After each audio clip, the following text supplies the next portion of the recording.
Oh là là, regardez, cette personne a dû avoir un traumatisme au niveau du doigt. Il n'a pas retiré la bague avant, donc maintenant ils sont obligés de la couper. Et oui, là, le médecin n'avait pas le choix. Il est obligé de couper la bague puisque cette bague n'a pas été retirée avant.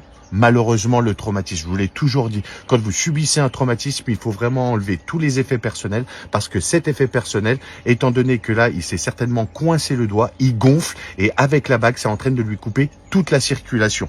Il a dû certainement essayer le beurre, la vaseline, tout ce que vous voulez pour essayer de la retirer, mais il n'y est pas arrivé. Moi, je vais vous montrer, mais vraiment une technique qui est même utilisée dans le monde médical, c'est le fil pour retirer cette bague le plus rapidement possible. Donc là, on va créer un espace en poussant sur la bague, on va créer un espace pour venir y enfiler du fil. Ça, c'est du fil à coudre que j'ai doublé.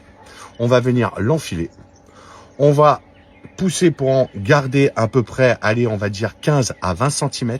Et avec le reste du fil, regardez, on va en faire des serpentins. On va faire des serpentins tout autour du doigt, le plus serré possible. Alors là, il faut serrer. Là, on serre, on serre, on serre. Ensuite, vous allez voir, il n'y a rien de plus simple. Vous allez rechercher votre extrémité, vous tournez dans l'autre sens et regardez votre bague. Elle va se retirer toute seule, mais vraiment toute seule. Voilà, moi je vous dis à bientôt.